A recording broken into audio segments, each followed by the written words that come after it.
कामेश्वराय वरदाय सुरप्रियाय लंबोदराय सकलाय जगद्धिताय नागार्णाय श्रुतियज्ञविभूषिताय गौरीसुताय गणनाथ नमो नमस्ते। रक्षं वरदरोर्मूले वृद्धा शिष्याः गुरुयुवा गुरुस्तु मौनं व्याख्यानं छिन्नातु सर्व संशयः।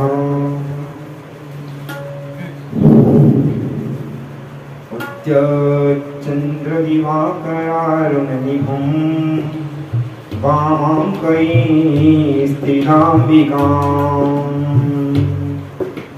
वक्त्रारोपितृकटाक्षगलितो नासं जटामण्डिरम् दौर्भिक्कालं कपाशपाणससृणिं बिभ्राणबिन्दुकलां नानाकल्पविराजमानवपुषं कामेश्वरं भावये। जनकसुता जगजननी जानकी अतिशय प्रिय करुणा निधान की ताके युगपद कमल मनाऊं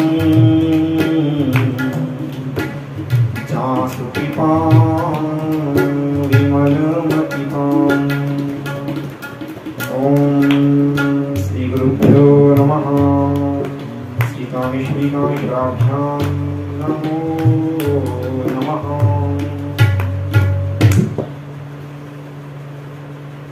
श्री राम जय राम जय जय राम। श्री राम जय राम जय जय राम। श्री राम जय राम जय जय राम। श्री राम जय राम जय जय राम। श्री राम जय राम जय जय राम। श्री राम जय राम जय जय राम। श्री राम जय राम जय जय राम। श्री राम जय राम जय जय राम।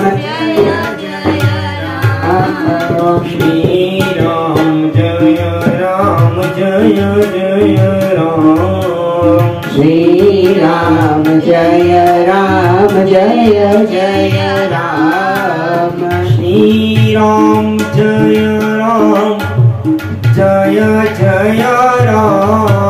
श्री राम जय राम जय जय राम। श्री राम जय राम जय जय राम। श्री राम जय राम जय जय राम। श्री राम जय राम जय जय राम। श्री राम जय राम जय जय राम। श्री राम जय राम जय जय राम। श्री राम जय राम जय जय राम। श्री राम जय राम जय जय राम। धर्म की जय हो। अधर्म का नाश हो। प्राणियों में सद्भावना हो। कल्याण हो। धर्म की जय हो। गौ माता की जय हो। हत्या बंद हो। धर्म सम्राट जगद्गुरु शंकराचार्य भगवान की जय हो। कामेश्वर भगवान की जय हो। नमः पार्वती पतये हर हर महादेव।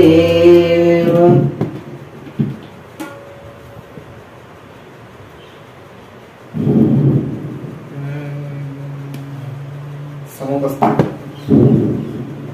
दिग्गजगण देवियों सज्जनों और भगवान भोलेनाथ के भक्तगण,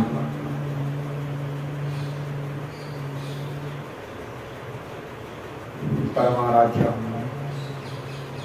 परम पूज्य श्री शिव महापुराण ग्रंथ को प्रणाम करके गुरुदेव के चरणों में प्रणाम करके भगवान कामेश्वर का स्मरण करते हुए, भगवान शंकर का स्मरण करते हुए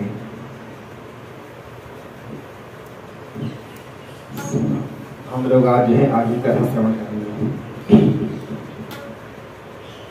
आज व्यास जी जो है मंगलाचरण करना है। ग्रंथ प्रारंभ करने से पहले मंगलाचरण करके इसमें कहा गया है कि ग्रंथादो ग्रंथ मध्ये ग्रंथांते च पुनः मंगलाचरण जो है ग्रंथ के आदि में, मध्य में और अंत में मंगलाचरण करना चाहिए। क्यों करना चाहिए? तो जो है समाप्ति कामो मंगलम आचरे, आपके ग्रंथ निर्विघ्नता पूर्ण संपन्न है, इसके लिए जो है भगवान से, इष्ट देवता से सभी कार्य आपके मंगल रूप से पूर्ण हो जाए, इसके लिए जो है उसकी प्रार्थना करना चाहिए। मंगल हो, आचरण करना चाहिए, इसको जो मंगल वो कहते हैं आद्यंत मंगलमजात समान भावम आर्यं तमीशमजराम रमात्मदेवम् पंचाननं प्रबल पंचविनोदशीलम् संभावये मनसि शंकरमंबिकेशम्। यहाँ पर जो है भगवान शंकर का स्मरण किया गया। शंकर जी, शिव जी कैसे हैं? कह रहे हैं आद्यंत मंगल, मतलब आदि और अंत से जो है वो परे, सदा सर्वदा रहने वाले हैं। ना तो उनका जन्म हुआ है, ना ही उनका जो है अंत होगा। आद्यंत मंगल, और सदा सर्वदा जो है सबका मंगल करने वाले हैं। ऐसे आदि अजन्मा शाश्वत सनातन शिव जी आद्यंत मंगलमजात समान भाव, जिनकी समानता किसी से भी हम लोग नहीं कर सकते, असमान। इसलिए कहते हैं देवों के देव महादेव, हर देव की उपमा समानता किससे की जा सकती है, परंतु महादेव जो है समानता किसी से नहीं कर सकती। इसलिए उन्होंने कहा क्या अत्यंत मंगलमजात समान भाव। अजात है, अजन्मा है, राम का जन्म हुआ है, इसका जन्म होगा, उसकी मृत्यु निश्चित है, पर यहाँ पर इनका जन्म ही नहीं हुआ है। इनके विषय में जो है किसको पता ही नहीं। ब्रह्मा जी, विष्णु जी सभी से पूछे तो वो कहते कि महादेव शाश्वत कब से है पता नहीं, वहाँ वो महादेव है, शुरू से अनादिकाल से महादेव है। अजात समान भावम, का जन्म नहीं।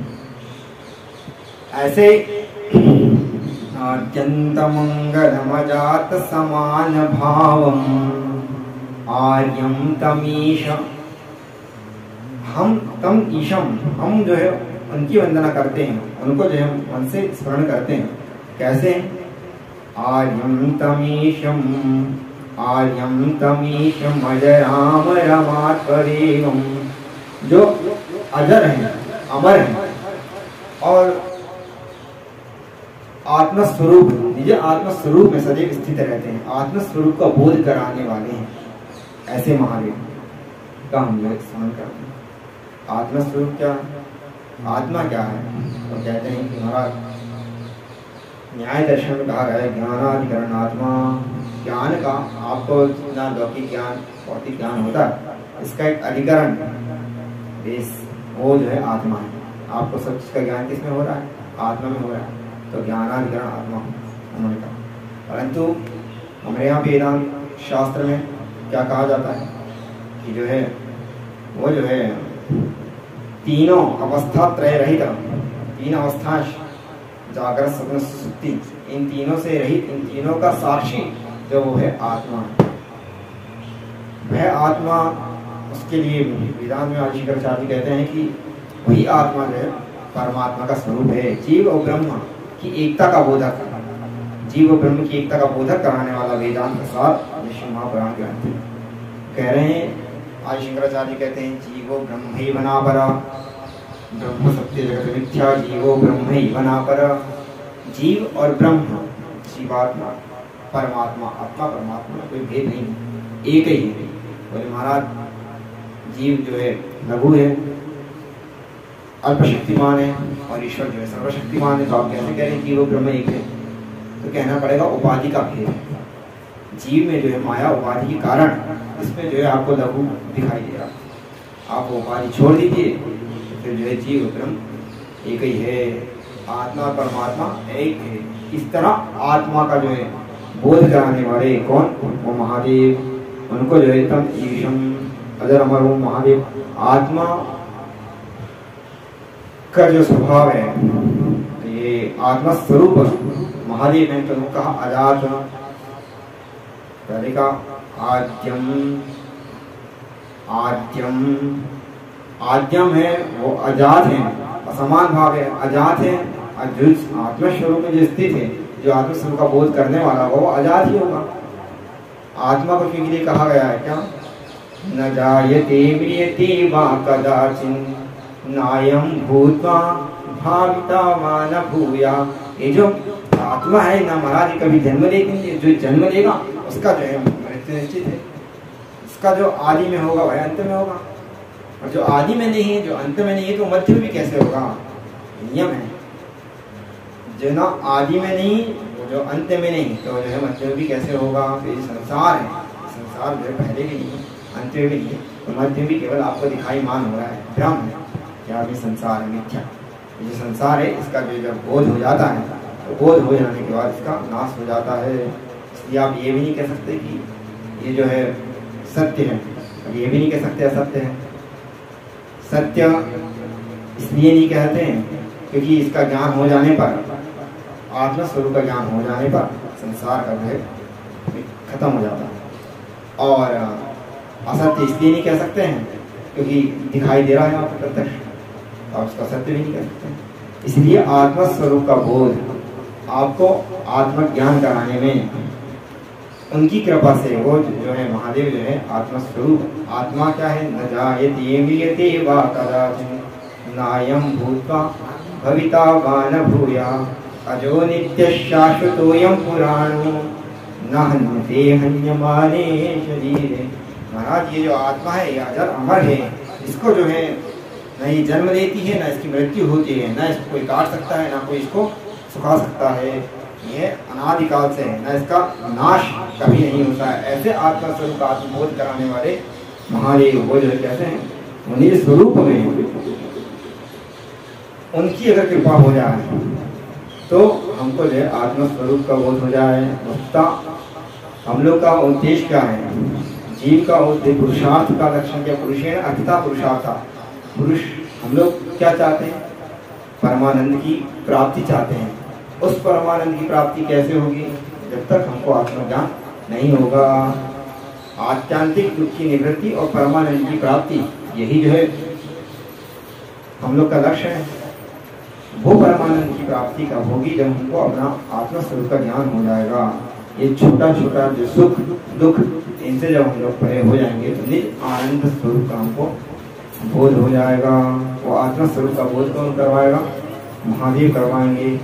महादेव ही जो है निज आत्मा स्वरूप है। ये आयं तमीशम जयामरमात्मदेवं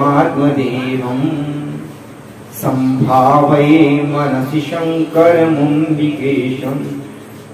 उस महादेव का, उस स्वरूप महादेव का जो है मैं अपनी भावना करता हूँ। कहाँ पर?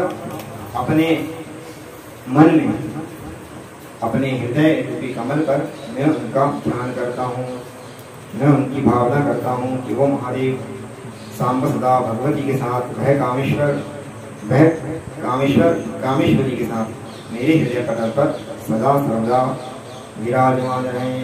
क्योंकि वही जो महादेव हैं वो क्या हैं? वो क्या करते हैं? प्रबल पंच विनोदशीलम हम लोग छोटा सा घर परिवार चलाते हैं तो उसमें जो है हमको बहुत टेंशन होता है। कोई भी हम काम करते हैं तो उसकी एक चिंता रहती है कि काम पूरा होगा कि नहीं होगा। उसी किसी का आपको पालन करना है या आपको किसी को मारना है, जैसे युद्ध क्षेत्र में सेनापति लोग किसी शत्रु को मारते हैं, युद्ध में जाते हैं तो उनको एक चिंता रहती है कि किस तरह से वहां पर युद्ध करना है, किस तरह से उनका संहार करना है। परंतु यहाँ जो महादेव हैं, यह देवादिदेव महादेव हैं, ये जो है हंसते हंसते खेलते खेलते ही जो है सारे संसार का प्रपंच देख रहे हैं। एक रत्ती मात्र भी जो है उनको चिंता नहीं है। हंसते हंसते जो है भगवान संसार का भरण पोषण कर रहे हैं और उनका जो है संहार भी कर रहे हैं। और हम थोड़ा सा भी कार्य करते हैं तो एकदम चिंतातुर हो जाते हैं, वह कार्य कैसा होगा, होगा कि नहीं होगा, उसमें कोई विघ्न तो उत्पन्न नहीं होगा। और अब जब वो युद्ध में गया सैनिक तो वह भी उसको भी चिंता है।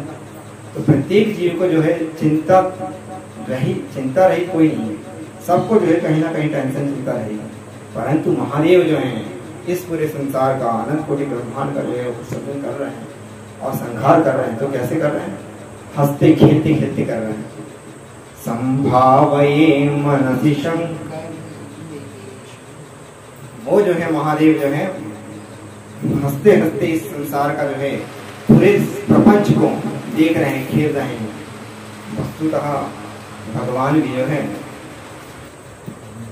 वो करतुम अकर्तुम अन्यथा करतुम, वो सब कुछ करने में सक्षम है।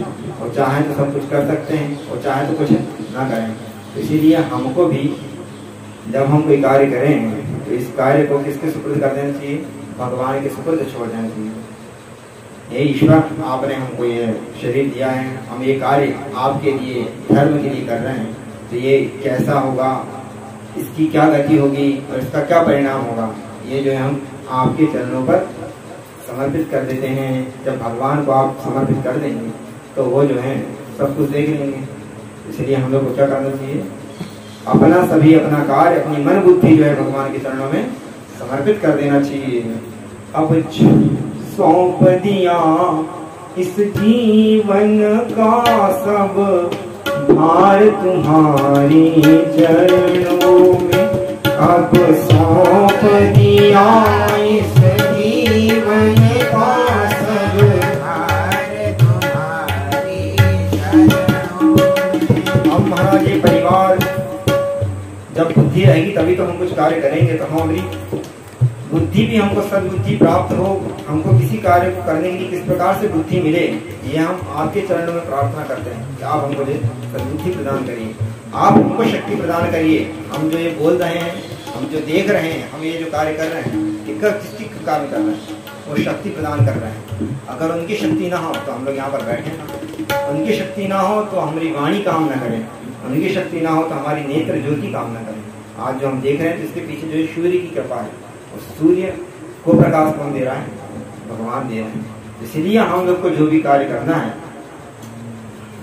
उनको जो है अपने मन बुद्धि को जो है उनके चरणों पर समर्पित करके ही कार्य करना है। इसलिए हम प्रार्थना करते कि अब सौंप दिया इस जीवन का सब भार तुम्हारे चरणों में, अब सौंप दिया इस जीवन का सब भार तुम्हारे चरणों में, अब सौंप दिया इस जीवन का सब भार तुम्हारे चरणों में, अब सौंप दिया इस जीवन का सब भार तुम्हारे चरणों में। चाहे जीना हो चाहे मरना हो, चाहे जीना हो चाहे मरना हो, चाहे छोड़ने के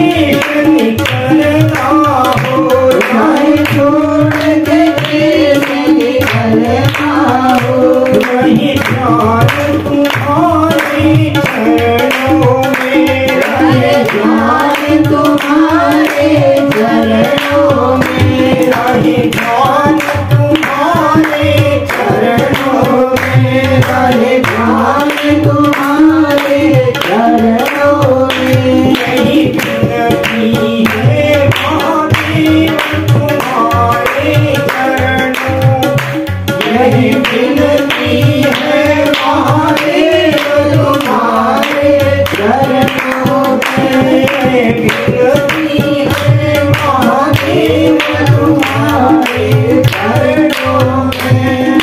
शंकर भगवान की जय हो। यही हम जो है भगवान से प्रार्थना करते हैं कि प्रभु हम जो भी कुछ कार्य करें, सत हो असत हो कैसा हो, ये जो है आपके चरण में हम समर्पित कर दे रहे हैं। इसलिए कहते हैं कि नाता एक राम जी से दूजा नाता तोड़ दे, नाता एक राम जी से दूजा नाता तोड़ दे। एक नाता एक ईश्वर का स्मरण करके, उनका स्मरण करके हम आप के द्वारा जो प्रेरित कार्य, आपके द्वारा दिया हुआ जो शरीर है, इससे हम कार्य कर रहे हैं। इस प्रकार से जो है व्यास जी भगवान शंकर का स्मरण करके, मंगलाचरण करके ये शिव महापुराण जो है ग्रंथ की रचना कर रहे हैं। शिव महापुराण संभावये मनसि शंकरम अंबिकेशम, वह जो महादेव हैं, हम लोग कामेश्वर का ध्यान करते हैं, कामेश्वरांत निधिया, वह जो है कामेश्वर, उनकी गोद में जो है भगवती राजराजेश्वरी विराजमान है। और वही जो महादेव हैं वो भी जो है भगवती पार्वती के साथ विराजमान है। मनसि शंकरम अंबिकेशम, अंबिका के साथ, अभी आपने कहा ना, अभी पूजा करे थे आप, सांब सदा शिवाय नमः सर्वोपचारार्थिनं पुष्पाणि समर्पयामि। भगवती अम्बा के साथ विराजमान जो महादेव हैं, उनका स्मरण करके, उनका पूजन करके हम जो है किसी भी कार्य को निर्विघ्नतापूर्ण संपन्न करना चाहते हैं। तो यहाँ पर जो है व्यास जी भगवान शंकर जी का स्मरण करके जो है शिव महापुराण ग्रंथ की जो है रचना करते हैं। व्यास जी कहते हैं कि धर्म क्षेत्रे महाक्षेत्र, एक धर्म नगरी हुई महाक्षेत्र, कौन सा? प्रयागराज। धर्म क्षेत्रे महाक्षेत्रे गंगा काली नदी संगमे, गंगा और काली नदी कहते हैं यमुना नदी को, गंगा और यमुना नदी का जहाँ संगम है, गंगा यमुना सरस्वती का, वो क्या है? प्रयागराज है। ऐसा पुण्य क्षेत्र प्रयाग भूमि में, प्रयागराज में, वहाँ पर जो है ब्रह्म यज्ञ चलता है, अनुष्ठान चल रहा है। जहाँ पर यज्ञ होता है तो वहाँ पर संत महात्मा ब्राह्मण को सबको बुलाया जाता है, क्योंकि बिनु सत्संग विवेक न होई, बिनु सत्संग विवेक न होई। ये हमको इस ज्ञान तो कि हम लोग ये अनुष्ठान पूजन अभिषेक क्यों कर रहे हैं, किसके लिए कर रहे हैं? अब हम लोग यज्ञ कर रहे हैं तो यज्ञ में इतना बड़ा यज्ञ हो रहा है, इसका अभिप्राय क्या है? हम लोग क्या चाहते हैं? अगर हमको सांसारिक सुख की आकांक्षा है तो कभी स्थायी रहेगी नहीं। आप स्त्री पुत्र धन वैभव जो भी मांगते हैं वो एक समय बाद वो निश्चित नष्ट हो जाएगा। आपको ये जो शरीर मिला है ये शाश्वत नहीं है, कुछ समय के लिए आपको शरीर मिला है और फिर इसके बाद जो है आपका जन्म हुआ तो आपकी मृत्यु निश्चित हो जाएगी। पुनरपि जननम पुनरपि मरणम पुनरपि जननम महाराज, हमने जन्म लिया और कुछ समय के बाद एक आपको निश्चित अवधि प्राप्त है, उसके बाद फिर आपकी मृत्यु हो जाएगी। तो जन्म देने का अभिप्राय क्या है? क्यों आपको जो है आकर चारि लाख 84 योनि हमने जो है 84 लाख योनि, ये पेड़ स्थावर जंगम तिर्यक योनि भोगने के बाद हमको जो है मनुष्य देह प्राप्त हुआ है। तो इस मनुष्य देह प्राप्त करने का उद्देश्य क्या है? क्यों मिला हमको? अगर ये पशु के समान आचरण करना था, जिस प्रकार से पशु है वो भी जो है खा पी रहे हैं, वो भी अपनी संतान उत्पत्ति कर रहे हैं और वो उनको भी निद्रा है, वो भी निद्रा सो रहे हैं और उनको भी भय है, हर जीव को किसी न किसी से भय है। तो जैसा पशु को है वैसे ही हम भी हैं। तो फिर हम भी और उनमें क्या है? तो उन्होंने कहा जो आहार निद्रा भय मिथुनं सामान्यमेतत् पशुभिर्नराणां धर्मो हि तेषाम् अधिको विशेषां धर्मेण हीनः पशुभिः समाना। पशु को जो है धर्म का ज्ञान नहीं है और आपको जो है धर्म का ज्ञान है।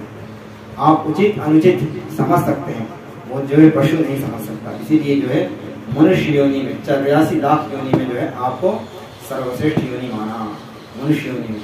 तो आपको क्यों माना? वो इसीलिए माना कि आप जो है भगवान की प्राप्ति कर सकते हैं। आप चाहें तो इस पुनरपि जननम पुनरपि मरणम, ये जो जन्म और मरण का जो चक्र है, संसार सागर से आप जो है छुटकारा पा सकते हैं अगर आप चाहें तो। इसी का जो है ज्ञान, हम संसार सागर से कैसे हमारा कल्याण होगा, हम जो है जो हम कामना चाहते हैं, अगर आप निष्काम भाव से भगवान का भजन करेंगे तो आप मोक्ष की प्राप्ति करेंगे, और सकाम भाव से आप शिव महापुराण स्मरण करेंगे तो आप जो है पुत्र, धन धान्य, सद्बुद्धि जो आप प्राप्त करना चाहते हैं वह प्राप्त करेंगे इस ग्रंथ को श्रवण मात्र से। क्यों? क्योंकि ये जो है तेने हम वांगमयी मूर्ति, ये जो है भगवान शिव का जो है वांगमय स्वरूप है शिव महापुराण। तो इसको जो है अभी ये महाराज जी अभी संस्कृत में पाठ कर रहे थे, तो ये संस्कृत में पाठ करने से, कर्ण से स्मरण होके हृदय पटल में वो आकृति आपकी दिखाई देगी। भगवान का स्वरूप जो है संस्कृत में वाणी के द्वारा वो आपके कर्ण से प्रवेश करके जो है आपके शरीर में आपको उनका, मन में, हृदय में जो है आपको उनका स्वरूप का दर्शन होगा। तो ये वांगमय मूर्ति का स्वरूप हम शिव महापुराण के स्मरण कर रहे हैं।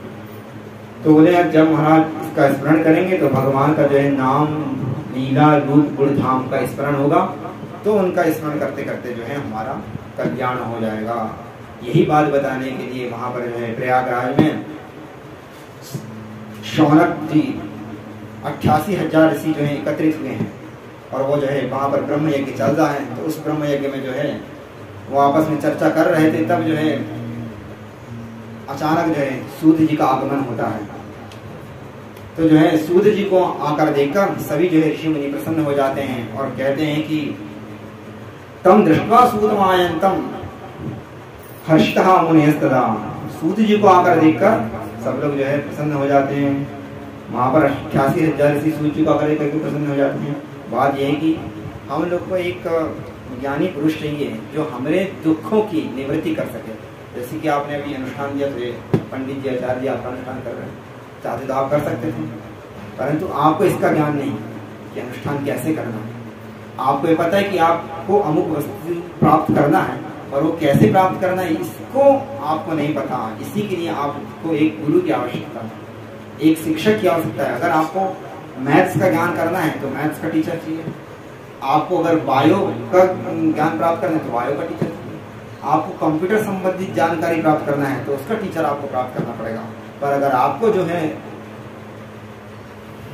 जीव परमात्मा की प्राप्ति करना है, आपको संसार सागर से मुक्त होना चाहते हैं, आपको जो है भगवान की चरित्र कथाओं का स्मरण करना चाहते हैं, तो आपको चाहिए कि एक ऐसा गुरु मिले जिसकी निष्ठा उस पर हो, जो उसका जानकार हो, और फिर उसके बाद उसकी वाणी में अकेला ना हो। वो जो है मनस्सेकम वचस्सेकम कर्मण्येकम आत्मा, और जैसा अगर उपदेश कर रहा है तो उसके चरित्र में भी वैसा ही होना चाहिए। तो फिर आप सोचेंगे कोई ऐसा उत्तम हमको जो है मार्गदर्शक मिल जाए, हमको उत्तम ऐसा कोई ज्ञानी मिल जाए जो हमारी दुविधाओं का समाधान कर दे। तो यही जो है अगर गृहस्थों को जो है गृहस्थी का सुख चाहिए, और संत महात्मा को चाहिए वो घर द्वार छोड़कर क्यों आए, वो यहाँ पर आए कि जो है भगवान का भजन करें, स्मरण करें, और जो है वो भगवान की प्राप्ति कैसी हो उसके बारे में थोड़ा सा जानकारी हो जाए।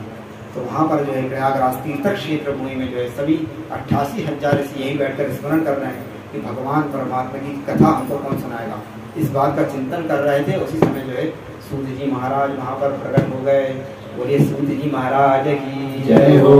फिर सूत जी को लेकर इतना स्मरण बोलते फिर आइए, जब हमारे यहाँ कोई गुरु या ब्राह्मण संत महात्मा आते हैं या जिससे हमको जो है कुछ लेना होता है तो उनका हम आगत स्वागत सत्कार करते हैं। तो वहाँ पर सूत जी आए तो उनको उन्होंने आसन दिया, और फिर उनका जो है पाद्य देकर उनका पूजन करके फिर जो है उनसे निवेदन करते हैं, सूत जी से उनका पूजन करके फिर जो है शौनक आदि 88,000 ऋषि वो सूत जी से प्रार्थना करते हैं। तो उन्होंने सूत जी से प्रार्थना करते हैं कि प्रभु आप जो है हमको भगवान, आपने अभी तक जो है समस्त प्रकार की पुराण सुनाया, आपने समस्त प्रकार की जो है आपने कथाएं कही, पर अब हम जो है आपके शिव के बारे में, शिव तत्व को हम जानना चाहते हैं। और शिव क्या है और उससे की उपासना कैसे करें, कैसे जो है हम हमारा कल्याण हो। वो बोले कि महाराज इस कलिकाल में जो है ब्राह्मण, क्षत्रिय, वैश्य, शूद्र सभी जो है अपने वर्णाश्रम को छोड़कर, अपने अपने धर्म को छोड़कर दूसरे का धर्म का पालन कर रहे हैं, इसी कारण जो है वो दुखी। तो कलयुग में प्रत्येक जीव, स्त्री पुरुष, स्त्री अपने जो है पति की सेवा नहीं कर रही और बच्चे जो हैं वो माता पिता की आज्ञा का पालन नहीं कर रहे हैं, और प्रत्येक जीव जो है पापाचार हो चुका है, वह पाप का आचरण कर रहा है, और प्रत्येक जीव जो है कोई सुखी नहीं है, सबको जो है कष्ट है, और सब जो है व्यभिचार, चोर चमारी सब जगह कलयुग में बढ़ रहा है। तो कैसे जो है जीव अपना कल्याण कर पाएगा, इसके विषय में जो है सौनकादि ऋषि जो है उनसे पूछते हैं सूत जी से। तो प्रश्न अब यहाँ पर आता है कि उन्होंने जो है सूत जी का ही सिलेक्शन क्यों करा इन सब बातों को बताने के लिए। तो उन्होंने कहा कि महाराज सूत जी जो हैं उनके गुरु जो है वो वेद व्यास जी को जो है उन्होंने पकड़ा। सूत जी ने जो है अपनी शिक्षा दीक्षा वेद व्यास जी से ली।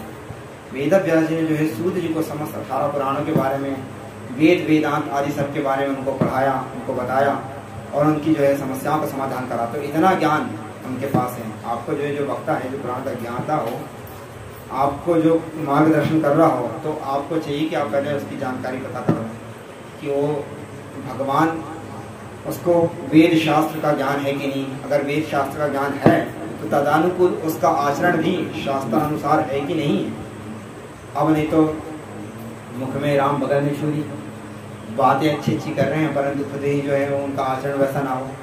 तो इसीलिए एक ये भी देख लीजिए कि उनका आचरण, हम आपको कहें कि आप जो है भगवान का स्वरूप का चिंतन करिए, आप जो है त्रिकाल संध्या करिए, आप जो है भगवान का पूजन करिए, और हम ही ना करें। हम आपसे कहें कि आप ब्रह्म मुहूर्त में उठे और हम ही ब्रह्म मुहूर्त में ना उठे। तो जैसा शास्त्रों को बोलने वाला जो पुराण वेदता है उसका तदनुकूल आचरण है कि नहीं, पहले ये भी देख लीजिए। अगर उसका आचरण वैसा है तो फिर उसकी बात मानिए, अन्यथा वो ये बात हो जाएगी कि जो है अनुभव नहीं है, वाणी केवल जो है वाक चतुर थी, केवल जो है वाणी का चातुर्य हो जाएगा, उस पर जो है उसका अनुभव कुछ नहीं रहेगा। तो यहाँ पर जो है सूत जी महाराज को जो है वेद व्यास जी द्वारा शिक्षा प्राप्त है, और उनको जो है इन सभी शास्त्रों का वो खुद जो है ब्रह्मज्ञानी है। तब जो है शौनक जी ने उनका स्मरण करा और उनका जो है बाद अर्घ देकर उनको पूजन करा और उनसे कहा कि महाराज आप जो है हमको इस कलयुग में प्रत्येक जीव जो है कैसे अपने पापों से छूट पाएगा। ब्राह्मण अपने ब्राह्मणत्व धर्म को भूल गया है। ब्राह्मण का धर्म क्या है? अध्यापन, अध्ययनम, यजनम, याजनम था, और जो है अध्ययन करना, अध्यापन करना, यज्ञ करना, यज्ञ करवाना, ये ब्राह्मण का धर्म है। क्षत्रिय का धर्म जो है शौर्य, तेज और जो है युद्ध पर युद्ध करना तथा जो है समस्त वर्णों की जो है रक्षा करना, ये क्षत्रिय का धर्म है।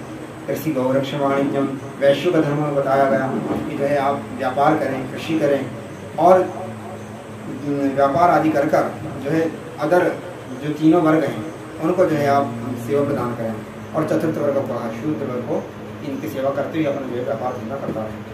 तो चारों वर्ग को चाहिए कि वर्णाश्रम व्यवस्था जिसका जो कार्य वही करे। प्रिंसिपल का कार्य है कि जो है वो अपना कार्य करे और प्यून का कार्य है चपरासी का वो अपना कार्य करे। तो वर्णाश्रम व्यवस्था जो है भेदभाव नहीं, किसी को ऊंचा नीचा दिखाना, ये वर्णाश्रम व्यवस्था का काम है। वर्णाश्रम व्यवस्था मतलब कार्य को समुचित रूप से वर्गीकरण करना। जो काम सास का है वो करे, जो काम बहू का है वो बहू करे, जो पुत्र का है वो पुत्र करे, और जो पति का है वो पति करे। एक समुचित व्यवस्था पर आज वर्तमान स्वरूप में इसको जो है वर्णाश्रम व्यवस्था को ही लेकर बहुत खींचतान है। सब लोग मिलकर जो है वर्णाश्रम व्यवस्था को नाश करने पर उनका कहना है कि वर्णाश्रम व्यवस्था ये ऊंची नीची जाति को बताना, ये अभेद व्यवस्था है, अभेद व्यवस्था नहीं है। एक प्रिंसिपल है, एक हेड मास्टर है और दूसरा लियोन है, चपरासी है। सब का एक सम्मान है। जिस तरह शूद्र का सम्मान है उसी तरह ब्राह्मण का भी सम्मान है, जिस तरह क्षत्रिय का है उस तरह वैश्य का भी सम्मान है। सबका एक तरह से सम्मान है और सबकी एक व्यवस्था है। किसी को जो है ऊंचा नीचा नहीं है। प्रिंसिपल का भी सम्मान है, लियोन का भी सम्मान है। तो बस कार्य का वर्गीकरण के लिए जो है वर्णाश्रम व्यवस्था बनाई गई है। तो इसलिए पुत्र को चाहिए कि जो है पिता के समान, पिता के सामने शिष्टाचार रहकर पिता माता पिता की सेवा करे, ना कि पिता के ऊपर जो है वो आक्रमण करने लगे संपत्ति को लेकर। तो स्त्री को चाहिए कि वो जो है पति अनुसार आचरण करे, पति की प्रसन्नता के लिए आचरण करे। आज वर्तमान स्थिति पर जो है महिलाओं की दुर्दशा, पुरुषों की जो है पुरुष पर स्त्रीगामी हो गए, स्त्रियां पर पुरुषगामी हो गई, बच्चों को छोड़कर जो है अपना घर द्वार छोड़कर जा रही हैं। ये कलयुग का प्रभाव इस महापुराण में लिखा। वर्तमान में अभी जो आप सोशल मीडिया में देख रहे हैं वो पूरी जो है कथा इस महापुराण में है। अब ये महापुराण हम लोगों ने आज तक वर्तमान में लिखी नहीं, ये अनादिकाल में व्यास जी ने कब का लिख दिया। तो पुराणों में लिखा हुआ एक एक शब्द इसका मतलब सत्य है। पुराणों में जो है मिथ्या नहीं लिखा है। पुराण मतलब जो है वर्तमान आगामी भविष्य में क्या कार्य करना है, उस कार्य को कैसे संपादित करना है, इसकी शिक्षा लेने के लिए इतिहास को देखना पड़ेगा कि हम जो कार्य करने जा रहे हैं उसको किन लोगों ने करा और सफल हुए कि असफल हुए, इसका इतिहास बनाने वाली जो है पुराण है। तो भविष्य को देखते हुए इतिहास की शिक्षा लेकर वर्तमान कार्य करना चाहिए। ये पुराण का ज्ञान का महत्व है। इसी प्रकार से जो है शौनक जी सूर्य जी से बोलते हैं महाराज वर्तमान समस्या का समाधान कैसे होगा, इसके लिए जो है आप हमको कथा बताइए। फिर जो है सूर्य जी महाराज भगवान शंकर का मन से स्मरण कर कथा प्रारंभ करते हैं। इसलिए हमको जो है भगवान शंकर का स्मरण करना चाहिए। मनसी हृदय मानसिक पटल में जो है भगवान शंकर का स्मरण करके सूत जी महाराज आगे की कथा को प्रारंभ करना चाहते हैं। तो हम लोग भी जो है भगवान शंकर का ही स्मरण करते हैं। हर हर भोले नमः शिवाय ओम नमः शिवाय ओम नमः शिवाय ओम नमः शिवाय ओम नमः शिवाय ओम नमः शिवाय। हर हर भोले नमः शिवाय, हर हर भोले नमः शिवाय, नमः शिवाय भोले नमः शिवाय, नमः शिवाय भोले नमः शिवाय। हर हर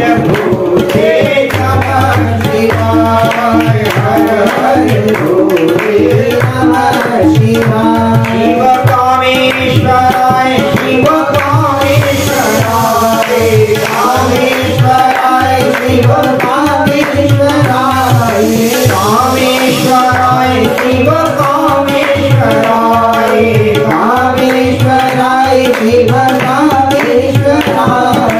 हर हर भोले नमः शिवाय, हर हर भोले नमः शिवाय, हर हर भोले नमः शिवाय, हर हर भोले नमः शिवाय।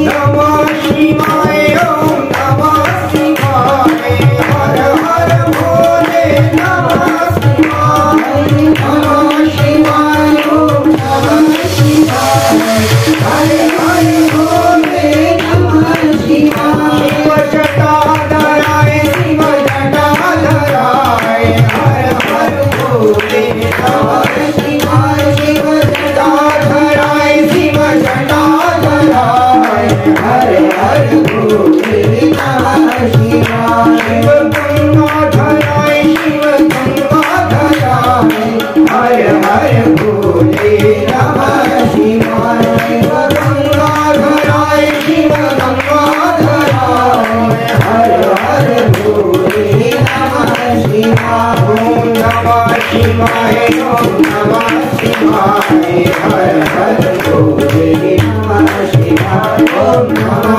शिवाय, ओम नमः शिवाय, हर हर भोले नमः शिवाय। बोले शंकर भगवान की जय हो, कामेश्वर भगवान की जय हो, गुरुदेव भगवान की जय हो।